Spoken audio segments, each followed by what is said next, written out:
하시고 주의 몸대 성전으로 모일 수 있도록 인도해 주시고 또 영상으로 예배드릴 수 있도록 인도해 주심을 감사합니다. 이 시간 우리의 마음을 모아 하나님을 경외하며 경배할 수 있는 시간 될 수 있도록 인도하여 주옵소서.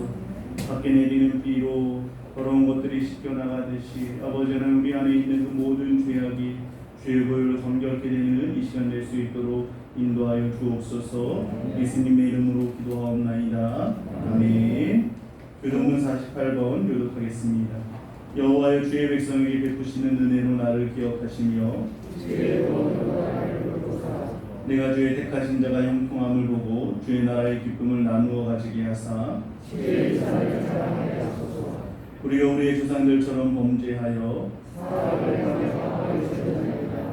우리의 조상들이 애굽에 있을 때 주의 기이한 일들을 깨닫지 못하며 주의 크신 인자를 기억하지 아니하고 바라고 공의에서 기억하느니라. 그러나 여호와께서는 자기의 이름을 위하여 그들을 구원하셨으니 그의 근본을 하나님이 알게 하셨습니다. 이영이를 꾸짖으시니 곧 마르니 그들을 인도하여 바다 건너가기를 마치 광야를 지나간 같게 하사 그들을 구름을 하는 자의 손에서 구원하시며 그 원수의 손에서 구원하셨고 그들의 대적들은 물로 덮으심에 그들 중에서 하나도 살아남지 못하였도다. 이에 그의 가슴을 입고 그 사랑한 노래를 불렀도다. 아멘. 전능한 천지를 만드신 하나님 아버지를 내가 믿사오며 그 외아들 우리 주 예수 그리스도를 믿사오니 이는 성령으로 잉태하사 동정녀 마리아에게 나시고 본디오 빌라도에게 고난을 받으사 십자가에 못 박혀 죽으시고 장사한 뒤 사흘 만에 죽은 자 가운데서 다시 살아나시며 하늘에 오르사 전능하신 하나님 우편에 앉아 계시다가 저리로서 산자와 죽은 자를 심판하러 오시리라. 성령을 믿사오며 거룩한 공예와 성도가 서로 교통하는 것과 죄를 사하여 주는 것과 몸이 다시 사는 것과 영원히 사는 것을 믿사옵나이다. 아멘. 다 자리에 앉으셔서 찬송가 357장 찬송하시겠습니다.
기도하시겠습니다. 사랑의 주님, 감사합니다. 연일 계속되는 더위와 기승을 부리는 코로나19로부터 안전하게 저희를 지켜주시고 주님 전에 서게 하심을 감사와 찬송과 영광을 드립니다. 이 시간 우리 모두 지난 한 주간을 돌아보며 세계의 기도를 드립니다. 주님의 자녀로 그리스도인으로 살아보려 애쓰지만 죄악된 세상에 살다 보니 죄의 종이 되어 주님의 자녀로서의 직분을 잃어버린 우리가 되었습니다. 이 시간 우리의 모든 죄악을 주님 앞에 내려놓고 기도드립니다. 우리의 모든 죄를 용서하여 주시고 일상 속에서 저희에게 옳은 길로 인도하시는 주님의 음성을 듣고 승리의 길을 걸 수 있는 저희들이 되게 하여 주시옵소서. 오늘도 주님 전에 나와 주님 앞에 예배드리기를 원하는 저희들 가운데 삶에 지치고 경제적으로 어려운 성도들이 있습니다. 또 원치 않는 질병으로 신임하는 신명도 있을 줄 압니다. 여러 모양으로 고달픈 삶을 살고 있는 저희들의 신명을 주님께서 친히 위로하여 주시고 어떤 상황에서도 좌절하지 않는 튼튼한 믿음으로 무장할 수 있도록 은혜 베풀어 주시옵소서. 항상 주님의 사랑을 기억하게 하시고 능력 되시는 이름을 바라보며 승리하는 삶이 될 수 있도록 인도하여 주시옵소서. 또 우리는 철저한 개인 위생과 사회적 거리두기로 나를 지키고 가정을 지키고 일터와 직장과 우리 모두를 지키는 우리가 되기를 간절히 기도드립니다. 어려운 환경 속에서도 지구촌의 복음화에 쓰시는 선교사님들을 응원합니다. 현지에 많은 동역자를 세워주시고 현지의 여러 가지 어려움을 주님께서 친히 해결하여 주시옵소서. 선교사님의 건강을 지켜주시고 그 가족들도 안전하게 지켜주시옵소서. 오늘도 주님의 말씀을 듣고 담에 서시는 목사님을 성령의 능력으로 붙들어주시고 말씀을 듣는 저희 모두에게 주님의 은혜를 경험하게 하는 귀한 시간 되게 하시옵소서. 이 모든 말씀 예수 그리스도의 이름으로 감사하며 드리옵나이다. 아멘.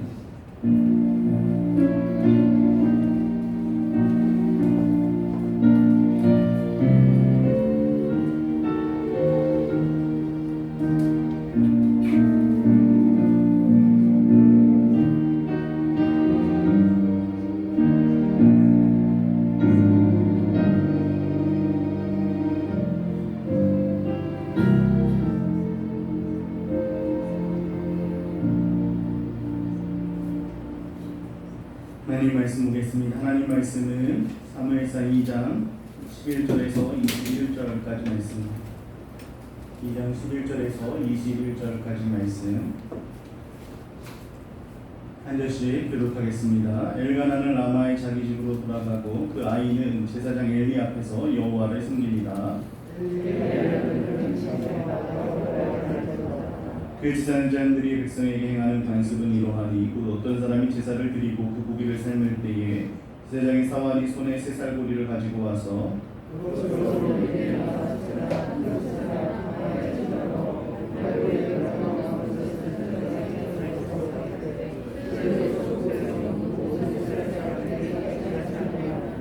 기름을 태우기 전에도 제사장의 사환이 와서 제사 드린 사람에게 이르기를 제사장이 구워드릴 고기를 내라. 그가 내게 삶은 고기를 원하지 아니하고 날 것을 원하신다 하다가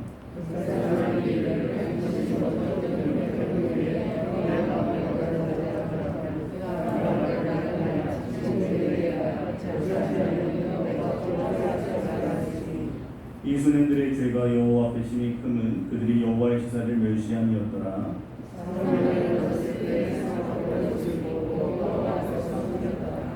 그의 어머니가 매년 드리는 제사를 드리러 그의 남편과 함께 올라갈 때마다 작은 겉옷을 지어다가 그에게 주었더니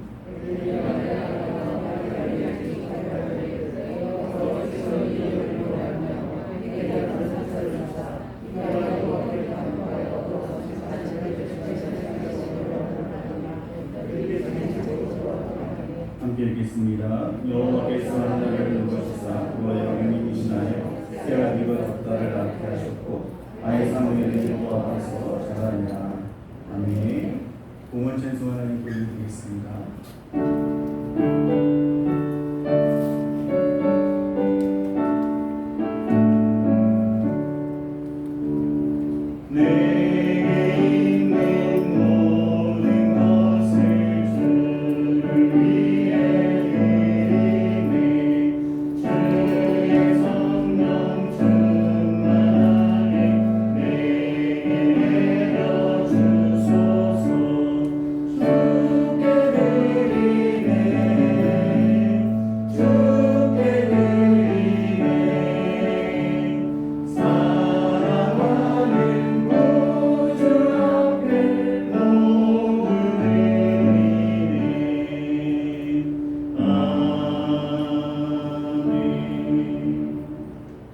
모든 가족 건강하게 보낼 수 있도록 지켜주심을 감사합니다. 가족들 건강 지켜주심을 감사합니다.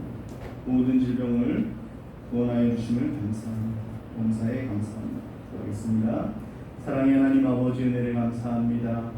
하나님께서 한 주간도 우리를 붙드시고 지키시고 여기까지 인도하신 줄로 믿습니다. 그 하나님 앞에 날마다 감사하며 영광 돌릴 수 있도록 인도하여 주옵소서. 이 시간 우리의 마음에 소원을 담고 마음에 하나님을 향한 사랑을 담아 예물을 드렸사오니 주님 기쁘게 받으시고 이 예물이 쓰이는 곳에 하나님의 영광이 드러나도록 축복하여 주옵소서. 드린 손길들을 기억하시고 하나님께서 그 손에 넘치도록 채워주셔서 마음껏 주님을 섬기며 베풀 수 있도록 은혜 내려 주옵소서. 육신의 질병과 여러 가지 어려운 가운데 있는 우리 성도들을 위로하여 주시고 하나님의 전능하신 손길로 어루만지시고 회복하셔서 기쁨으로 주 앞에 나아오도록 인도하여 주옵소서. 예수님의 이름으로 기도하옵나이다. 아멘. 위에 주신 말씀드리겠습니다. 코로나가 계속 확산되는 그런 상황에 우리가 조심해야 되는데요.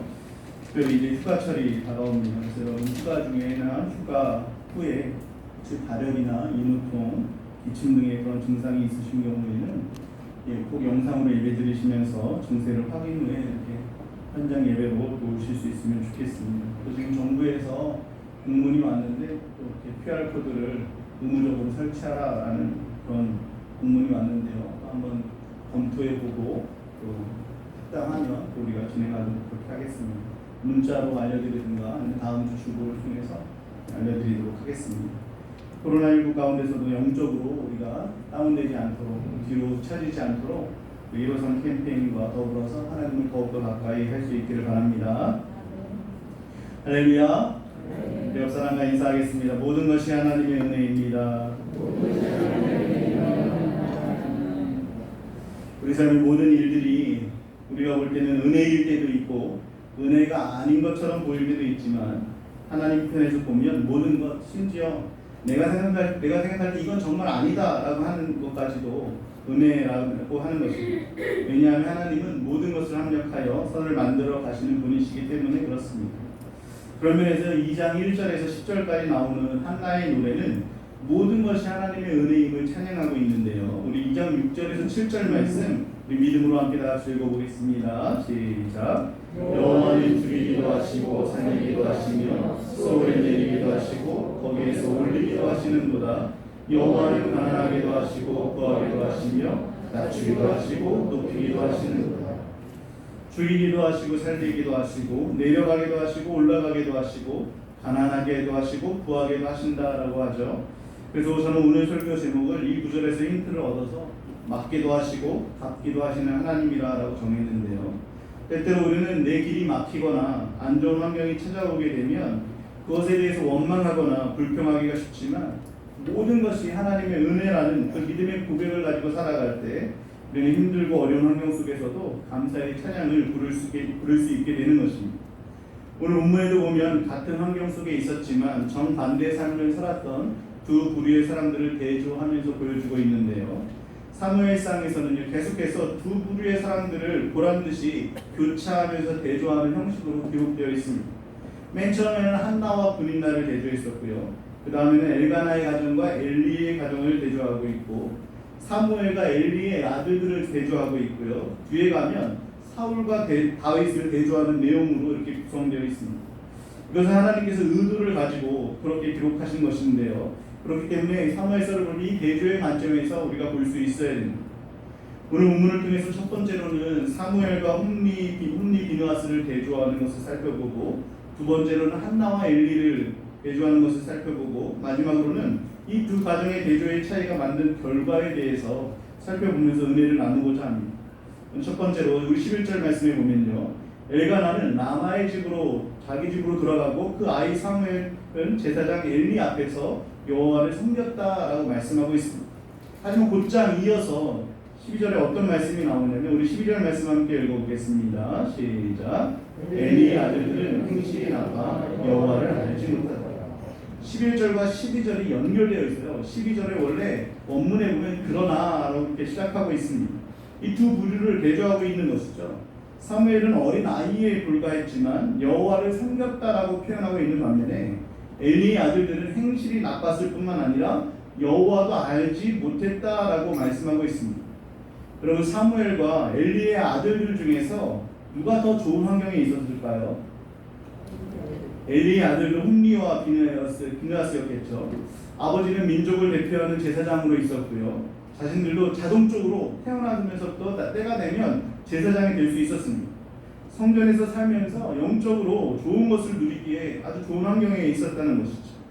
반대로 사무엘 같은 경우에는 물론 성전에서 함께 살았지만 외적으로는 홈리와 비느하스와 비슷한 환경에 있었지만 사실 별로 좋은 환경에 있지는 않았습니다. 왜냐하면 부모가 옆에서 자기 자신을 지켜주지도 못했었고 3살 때 젖을 뗄 때부터 그렇게 혼자 있었고요. 그로 인해서 성경에는 기록되어 있지 않지만 오늘 본문의 근거에서 보면 행실이 나쁘다고 하는 이 홈리와 비느하스가 사무엘을 괴롭혔을 것이라는 것을 쉽게 짐작할 수 있습니다. 사무엘은 어리지만 11절에도 보면 여호와를 섬겼다고 하고 18절에도 여호와 앞에서 섬겼다고 하고요. 21절에도 보면 여호와 앞에서 자랐다라고 성경의 저자가 그렇게 기록할 정도로 모범적인 영적으로 바른 생활을 한 것을 보여줍니다. 그러니 그 아버지의 뒤를 이어서 30세가 넘어서 제사장이 된 이 불순종의 길을 걸어가기를 즐거워했던 홈리와 비느하스의 입장에서 보면 사무엘은 눈에 가시 같은 그런 존재였을 겁니다. 성막에서 온갖 굳은 심부름은 누구에게 시켰을까요? 네, 맞아요. 사무엘에게 분명히 저는 시켰다고 생각이 돼요. 세상적인 환경으로 따지면 사무엘은 형편없고 비참한 흙수저 환경에 있었고요. 홈리와 비느하스는 금수저 환경에 있었다고 할 수 있습니다. 이것을 볼 때 세상적인 좋은 환경만이 영적으로 좋은 환경이라고 할 수는 없다는 것입니다. 그렇다면 금수저와 같은 좋은 환경 속에 있었던 홈리와 비느하스의 모습을 좀 더 살펴볼까요? 먼저 그들은 행실이 나빠서 여호와를 알지 못했다라고 하죠. 지금 이들은 하나님의 제사장들이었습니다. 그런데 하나님을 어떻게 했대요? 알지 못했다고 합니다. 사실 홈리와 비느하스가 하나님을 모를 리는 전혀 없었죠. 하지만 여기서 알지 못했다고 할 때 알다라는 단어가 야다라는 단어를 사용했는데요. 이 단어는 늘 말씀드렸지만 지식적으로 아는 것이 아니라 체험적으로 아는 것을 의미합니다. 그러니까 하나님을 체험하는 그럼 하나님과의 만남이 전혀 없었다는 것을 보여주는 것이죠. 이것이 이제 소개될 홈리와 비느하스의 모든 죄의 원인이 되고 있습니다. 홈리와 비느하스가 여호와를 알지 못함으로, 즉 하나님과의 깊은 교제와 체험이 없음으로 인해서 나쁜 행실이 나타나는데 크게 두 가지로 나타납니다. 하나는 하나님의 제사를 멸시하는 영적인 문제였고요. 또 다른 하나는 영적인 타락으로 말미암아 발생되는 성적인 범죄였습니다. 우리 13절 말씀을 다 같이 한번 읽어보겠습니다. 시작.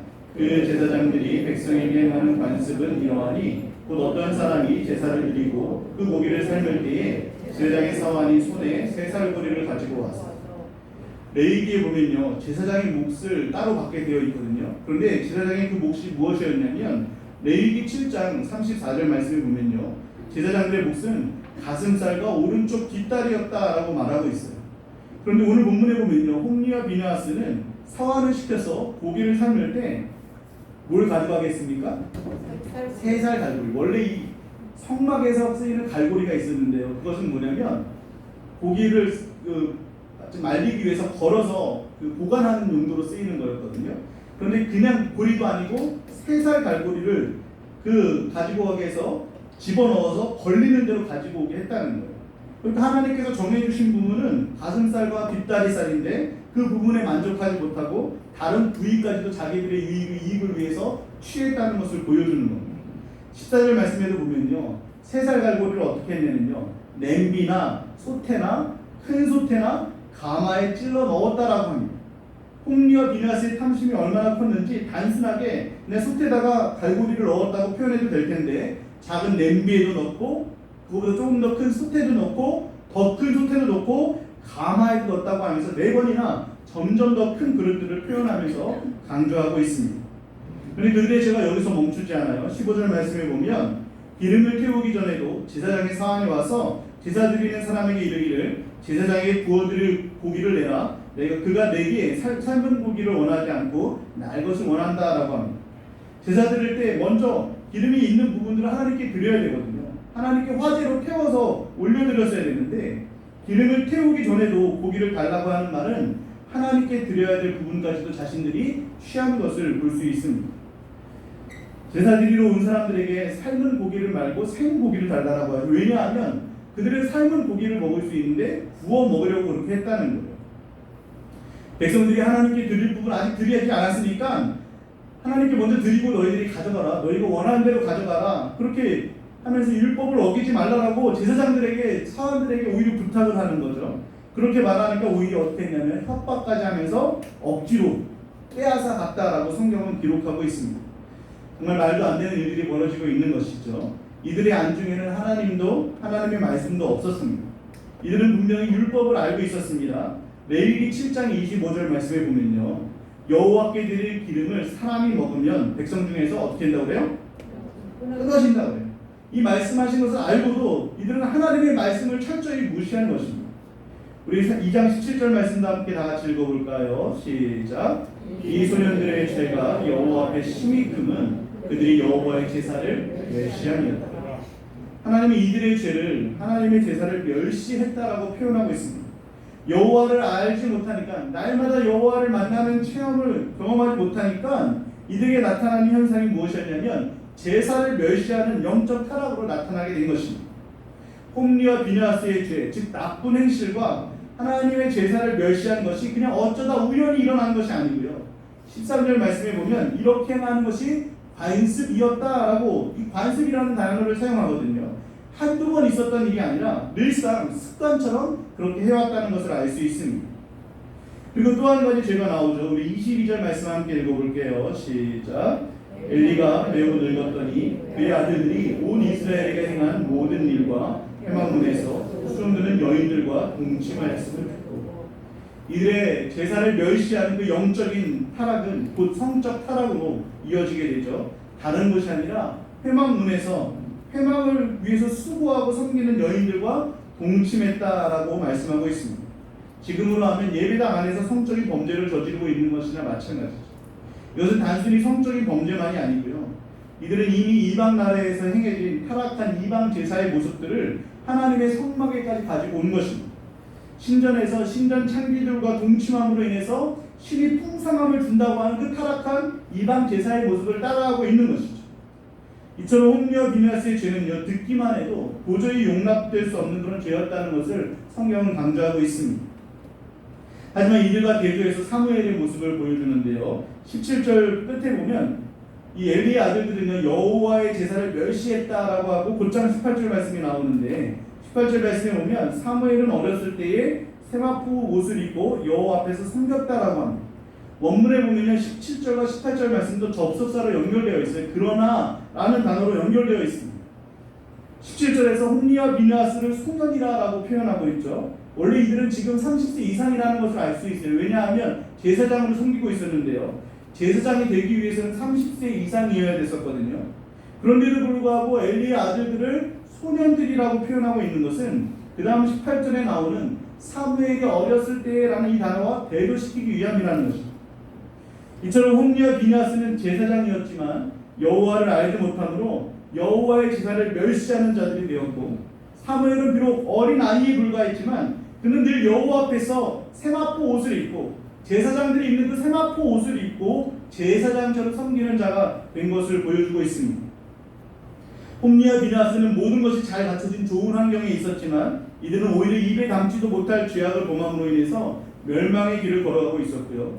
하지만 사무엘은 부모님도 옆에 없고 힘들고 고되고 의지할 것도 없었지만 오히려 여호와 앞에서 섬겼다. 즉 하나님께서 내 앞에 계심을 인식하면서 살아감으로 인해서 이스라엘의 영적 지도자로 준비되고 있었던 것입니다. 여러분은 어떤 환경 가운데 있습니까? 코로나로 인한 환경 속에서 더 기도하고 더 하나님을 가까이 하고 더 하나님과의 깊은 만남을 위해서 날마다 나오면서 그 하나님과의 만남을 체험하고 있습니까? 아니면 이런 환경을 핑계 삼아서 영적인 것을 포기하고 육적인 것을 쫓아서 즐거워하고 있지는 않습니다. 코로나라는 힘들고 어려운 환경과 혹은 내 삶이 너무 바쁘고 피곤하고 고된 환경 속에서도 하나님이 내 앞에 계심을 인식하면서 또 말씀과 체험을 통해서 그 하나님을 날마다 만남으로 인해서 이런 위기 가운데서도 더 귀하게 쓰임받는 우리 성도님들 되시기를 주님의 이름으로 축원합니다. 그런데 사실 홈리와 비느하스 그리고 사무엘의 차이는요, 그들의 부모의 차이에서부터 시작된 것을 알 수 있습니다. 앞에서 엘리의 아들들과 한나의 아들들을 대조했다면 이번에는 엘리와 한나를 대조하고 있는데요. 엘리는 자신의 아들들이 하나님께 드린 제물을 범한 것도 알고 있었고요. 회막문에서 여인들과 동침한 사실도 알고 있었습니다. 그렇다면 그들의 제사장들을 어떻게 했어야 되지? 정상입니까? 박탈시켰어야죠. 못하게 했어야죠. 아니면 징계라도 했어야죠. 엄벌을 내려서라도 정신을 차리게 했어야 됩니다. 하지만 엘리는요, 홈리와 비느하스의 그 악행을 그저 사람들이 전하는 소문으로만 들었다라고 지금 말하고 있다는 거예요. 22절 끝에도 보면 그냥 들었다라고 하고 있고요. 23절 끝에도 듣노라라고 표현하고 있고요. 24절에도 보면 너희를 향한 소문이 좋지 않다 이렇게 말을 하고 있다는 거예요.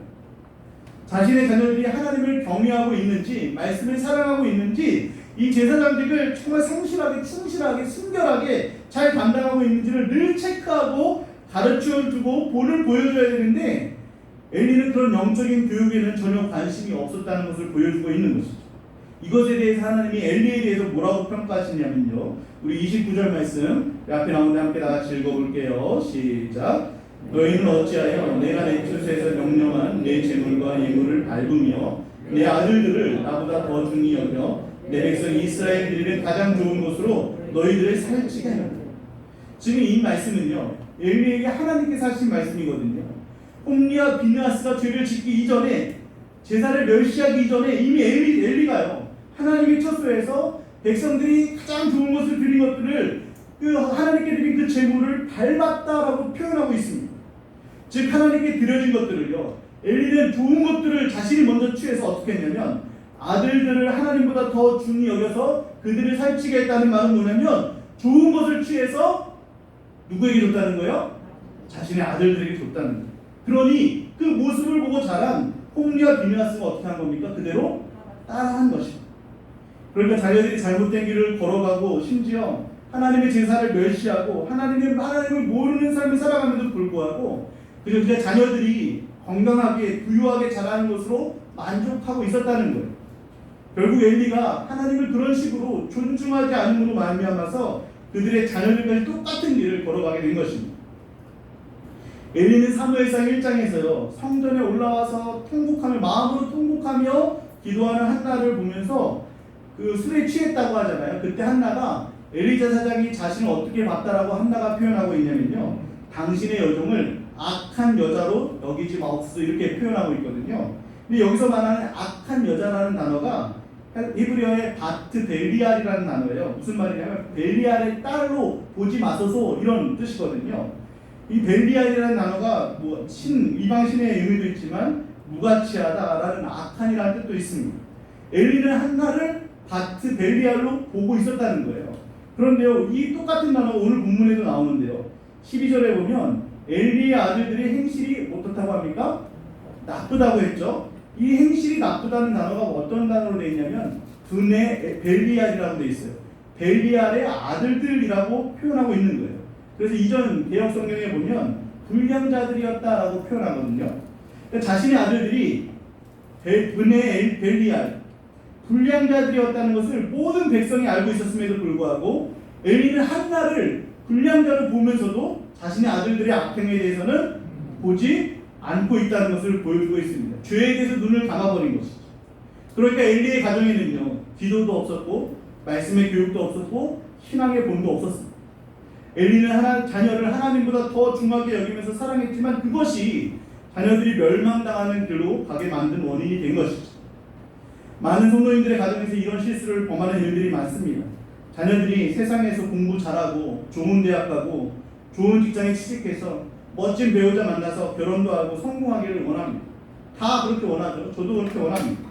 그런데 그런 과정 속에서요, 그저 자녀들이 교회는 나오지만 예배는 드리지만 하나님을 체험한 그 체험적으로 만난 경험도 없고 하나님을 두려워하는 마음도 없고 말씀을 가까이 하지 않는데도 불구하고 괜찮다고, 공부만 잘하면 된다고, 괜찮다고, 돈만 많이 벌면 된다고, 괜찮다고, 너가 성공만 하면 된다라고 그렇게 잘못하는 그 생각이 결국 우리의 자녀들이 하나님으로부터 멀어지게 만드는 비참한 삶을 살게 하는 그 일이 된다는 것이죠. 자녀들이 성적이 떨어지면 속상하죠. 취업이 잘 안 되면 속상함을 느낍니다. 그런데 여러분, 자녀들이 믿음이 떨어지고 예배 생활을 잘 못하고 있음에도 불구하고 돈만 잘 벌고 있으면, 공부만 잘하고 있으면, 건강하기만 하면 속상하기는커녕 행복해하는 모습이 여러분 가운데 있지 않습니까? 특히 고3만 되면 예배를 안 드려도 된다, 나중에 좋은 대학 가서 마음껏 예배 드려 그때 가서 봉사하라고 하는 그런 크리스찬 부모들이 얼마나 많은지 모릅니다. 하지만 여러분 분명히 기억하십시오. 하나님보다 더 중히 여기 자녀를 더 중히 여기면 그것은 결국 자녀를 망치는 길입니다. 아무리 세상에서 성공하고 탄탄대로를 달리고 있어도 결국 하나님이 지켜주시지 않으시면 한순간에 다 날아가 버리고 말게 되는 것이죠. 우리 30절 말씀 나같이 한번 읽어보겠습니다. 시작. 그러므로 이스라엘의 하나님 나 여호와가 말하노라. 내가 전에 내 집과 내 조상의 집이 내 앞에 영원히 행하리라 하였으나 이제 나 여호와가 말하노니 결단코 그렇게 하지 아니하리라.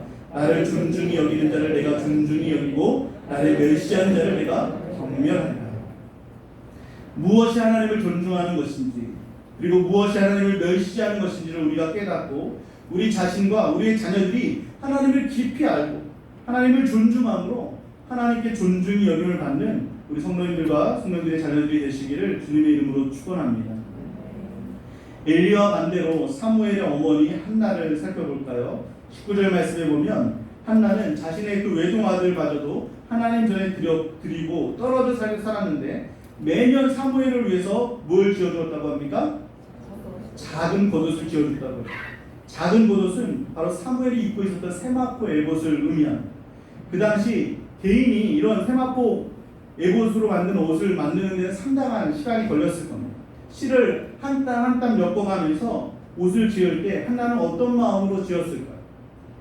하나님께 드린 아들 이 사무엘이 이 세마포 옷을 입고 하나님의 백성들을 이끌어갈 영적 지도자가 되게 주시옵소서라고 매일매일 그 아들을 보고 싶은 마음으로 기도하면서 옷을 만들었다는 것을 성경 저자가 이 부분을 기록한 것을 통해서 우리에게 알려주고 있다는 거예요. 그것뿐만이 아니죠. 20절 말씀에 보면요, 엘리가 엘가나와 그의 아내에게 축복할 이르되 여호와께서 이 여인으로 말미암아 내게 다른 후사를 주사 이가 여호와께 간구하여 얻어 바친 아들을 대신하게 하시기를 원하노라 하였더니 그들이 자기 집으로 돌아갔다고 합니다. 엘리 제사장은요, 앞에서도 한나가 기도한 것을 뭐에 취했다고 생각했어요? 술에 취했다고, 벨리알의 딸이라고 여길 정도로 영적인 눈이 어두웠었습니다. 그렇다면 엘리가 한나를 자신을 위해서 기도해 줄 때 그 기도를 신뢰하기가 쉬워요? 불신하기가 쉬워요? 불신하기가 쉽겠죠. 너나 잘하세요? 라고 할 수 있었을 겁니다.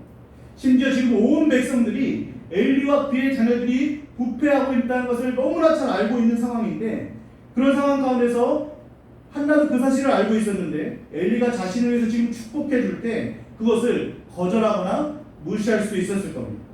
하지만 한나는요, 하나님께서 세우시고 허락하신 그 질서와 권위에 순복하는 모습을 보여주고 있다는 거예요. 분명히 엘리는 타락하고 무능한 사역자였지만 엘리의 기도에 순종하고 그 권위를 존중해 줌으로 인해서 한나는 오히려 하나님께서 주시는 큰 은혜를 누리게 된 것입니다. 사랑하는 성도님들, 하나님께서 교회에 세워주는 리더들이요, 때론 부족해 보이기도 하고 마음에 안 드는 부분들도 있을 겁니다. 하지만 그럼에도 불구하고 하나님께서 세우신 권위와 질서를 따라서 순종할 때 그 리더 때문이 아니라 그 그 리더를 통해서 일하시는 하나님 때문에 부어주시는 그 축복을 누릴 수 있게 되기를 바랍니다. 오늘 본문에서 홈리와 비느하스 그리고 사무엘을 대조했고 또 한나와 엘리의 모습을 계속해서 번갈아가면서 대조하고 있는데요. 이제는 그 결과가 너무나 극명하게 갈라지게 되는 것을 볼 수 있습니다. 우리 25절 말씀 앞에 나오는데 함께 읽어볼게요. 시작. 사람이 사람에게 범죄하면 하나님이 심판하시려니와 만일 사람이 여호와께 범죄하면 누가 그를 위하여 간구하겠느냐 하되 그들이 자기 아버지의 말을 듣지 아니하였으니 이는 여호와께서 그들을 죽이기로 하셨습니다. 엘리가 홈리와 비느하스에게 그렇게 하지 말라라고 말하는데도 아버지의 말을 어떻게 했다고 그래요? 듣지 않았다고 합니다.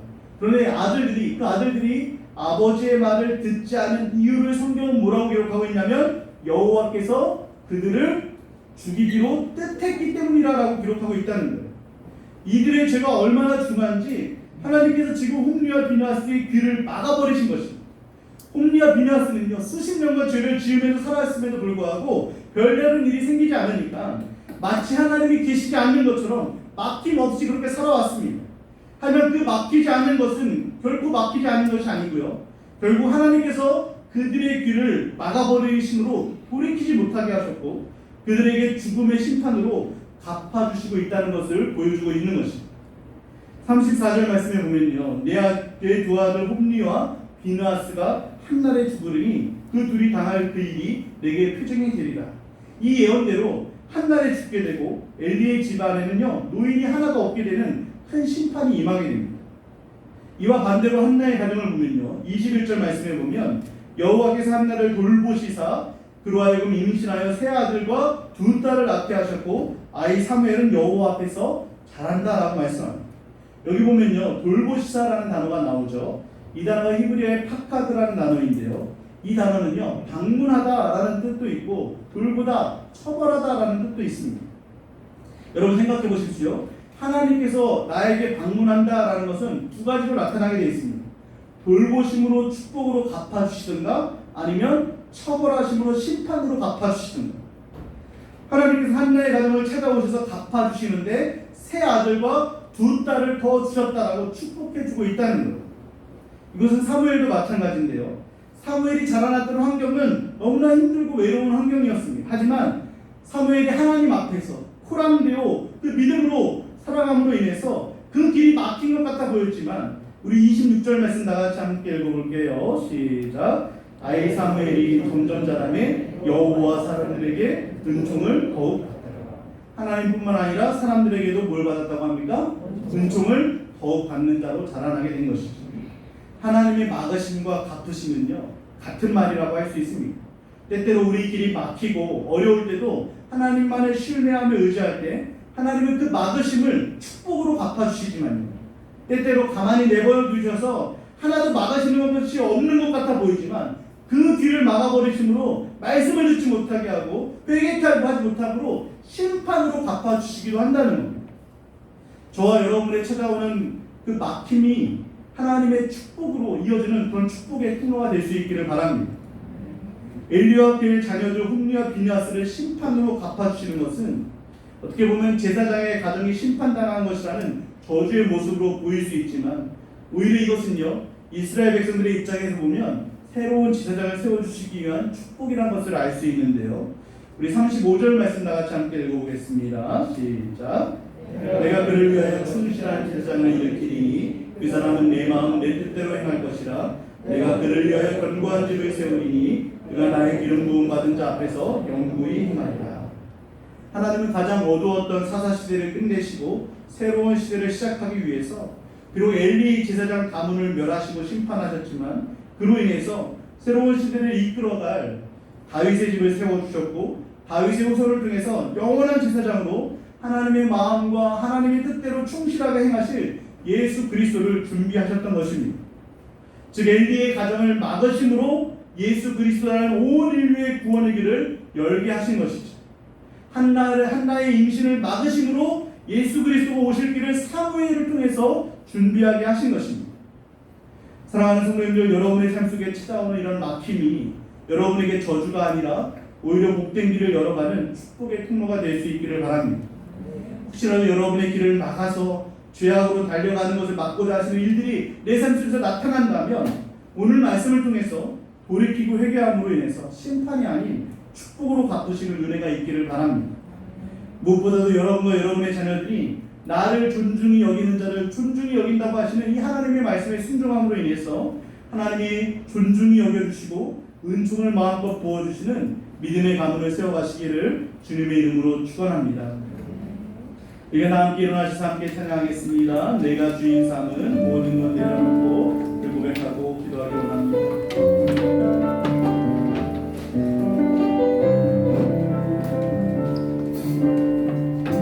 내가 주인 삼은 모든 것 내려놓고 내가 주인 삼은 모든 것 내려놓고 내 주 대신 주 앞에 나가 내가 사랑했던 모든 것 내려놓고 주님만 사랑해. 내가 주인 삼은 내가 주인 삼은 모든 것 내려놓고 내 주 대신 주 앞에 나가 내가 사랑했던 모든 것 내려놓고 주님만 사랑해. 주 사랑 멋진 풍랑에도 깊은 바다처럼 나를 잠잠케 해. 주 사랑 내 영혼의 반석 그 사랑 위에 서리. 주 사랑 멋진 풍랑에도 깊은 바다처럼 나를 잠잠케 해. 주 사랑 내 영혼의 반석 그 사랑 위에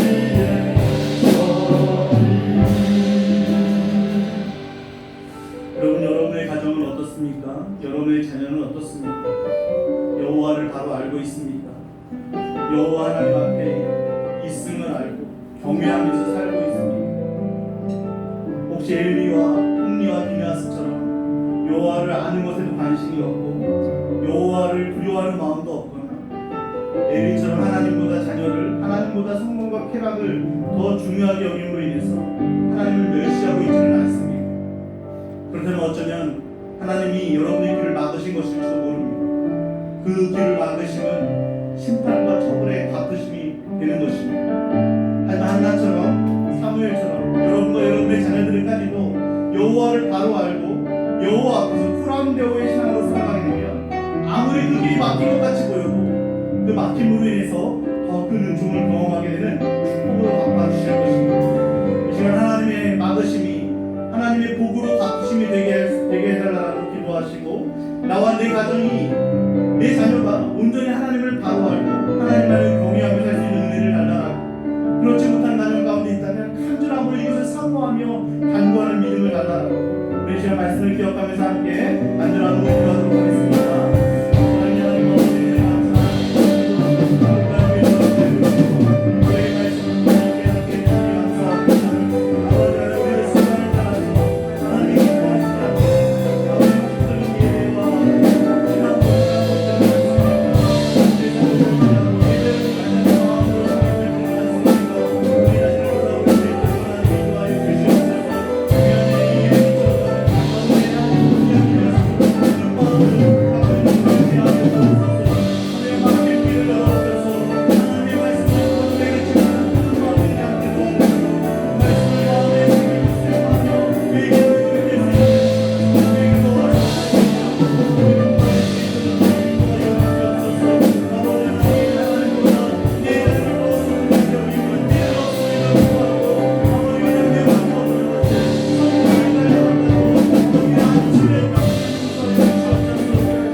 제사장이 되어주신 예수 그리스도의 은혜와 맡기도 하시며 갚기도 하시는 하나님의 크신 사랑과 여호와를 바로 알고 경외하도록 도우시는 성령님의 감화감동 교통하심의 역사가 말씀 앞에 다시 결단한 우리 모든 성도님들과 가정 위에 자녀와 기업 위에 우리 교회와 나라와 모든 성교사님들 위해 이제부터 영원토록 함께 있을지어다.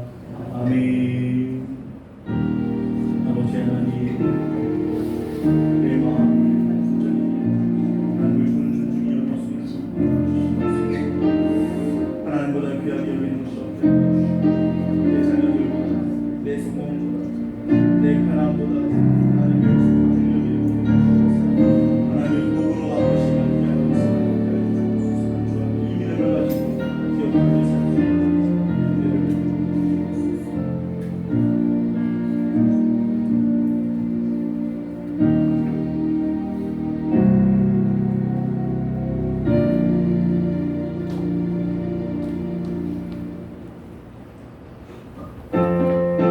자기 말씀에서 맡깁니다.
아멘. 중요하세요.